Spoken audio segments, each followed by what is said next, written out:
In dem Beitrag, den ich Ihnen hier anmoderiere, finden Sie das Krankheitsbild der Fibromyalgie. Die Geschichte der Patientin, die hier von ihr selbst vorgetragen wird, ist so gravierend für den Außenstehenden nicht, denn diese Patientin kann und konnte durch ihre körperliche Aktivitäten sogar in den Halbmarathon kommen. Das sind Belastungen, die man normalerweise bei Fibromyalgie-Patienten so eigentlich nicht sieht. Da rät man eher zu moderater Belastung und dann darüber zu einer Schmerzlinderung. Hier sehen wir einen außergewöhnlich guten Verlauf, wo auch durch den Einsatz der Inospherese die Symptomatik deutlich besser wurde und durch eine nachfolgende Zweitinosphärese nach einem gewissen Zeitfenster ein sich wiederholender Erfolg einstellte. Es bleibt, wie auch Dr. Steinmeier kommentiert, am Ende unklar, woran es im Detail nun wirklich gelegen hat, weil die Analyse des Eluates offensichtlich nicht erfolgt ist.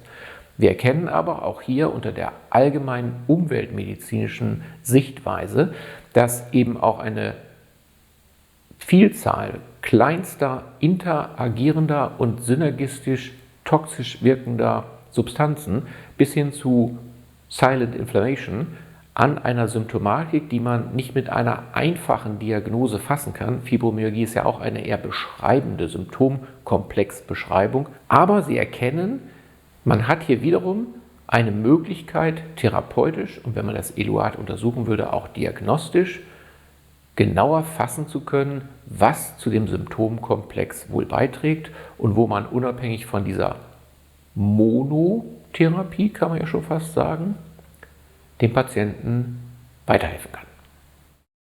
Die Beschwerden haben vor über 30 Jahren angefangen. Es fing eigentlich an tatsächlich mit einem wurzelbehandelten Zahn.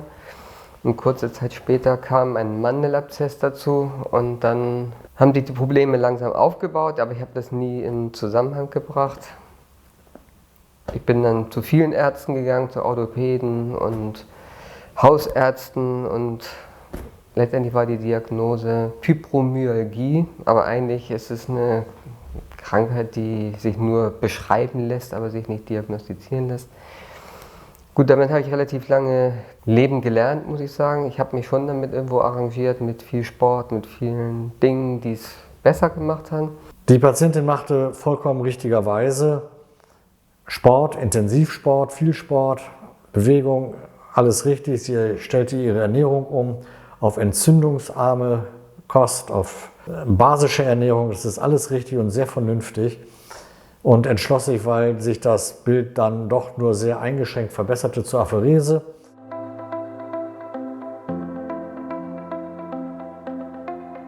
Der Körper hat wieder eine ganz neue Elastizität, man merkt das beim Laufen. Es federt alles mehr, es geht alles mehr. Also ich laufe hauptsächlich auf unbefestigten Wegen.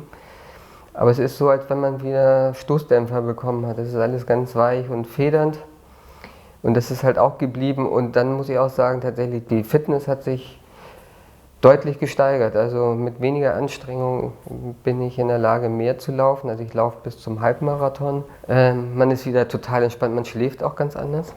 Das ist sehr auffällig. Das hat sich dann aber auch in der Folge fortgesetzt. Dann war es fast ein euphorisches Gefühl, wenn man schlafen gegangen ist, weil es halt so ein entspanntes Schlafen ist nach langer Zeit. Es zeigte sich nach der Aphorese eine annähernde Schmerzfreiheit.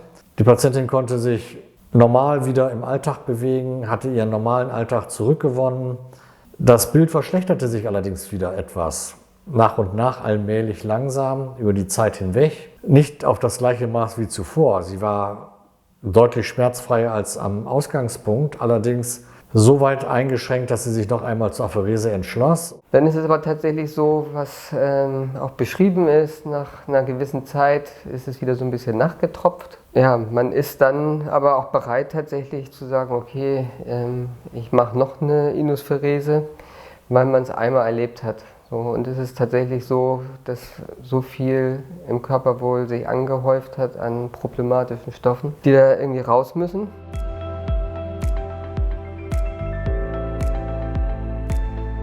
Der Pathomechanismus, also der Mechanismus, wie diese Krankheit entsteht, ist bislang ungeklärt.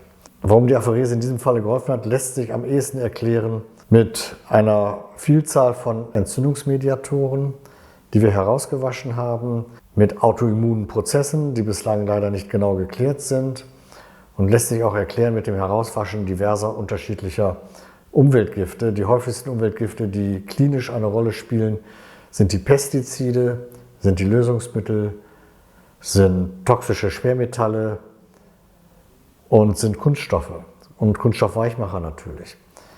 Das spielt unserer Erfahrung nach die größte klinische Rolle und wird vermutlich in diesem Fall auch eine maßgebliche Rolle gespielt haben.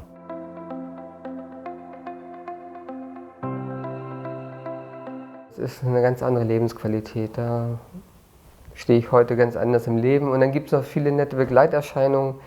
Ich habe eigentlich seit ewigen Zeiten einen Besenreißer gehabt am Bein. Das ist, als wenn, ja, das ist halt fast unglaublich. Man guckt auf die Beine und diese Besenreißer, die da seit ewigen Jahren sind, die sind auf einmal weg. Und das Hautbild hat sich verfeinert. Also irgendwie merkt man indirekt tatsächlich, dass da ganz viel im Körper passiert, dass der Körper entlastet wurde. Und das ist schon ein Verfahren, was wirklich vielen Menschen, glaube ich, wirklich weiterhelfen kann, die auch etwas hoffnungslos sind. Und da muss man einfach mal den Mut haben, das zu machen. Und, ja.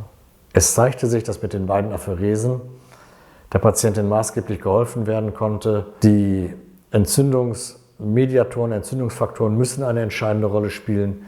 Mit sehr hoher Wahrscheinlichkeit auch die Umweltgifte, von der wir diese Patientin zum Glück entlasten konnten. Wir sind sehr froh, wir sind sehr dankbar, dass das hier in diesem Falle so gut gelungen ist und arbeiten weiter an dem Verstehen dieser Erkrankung.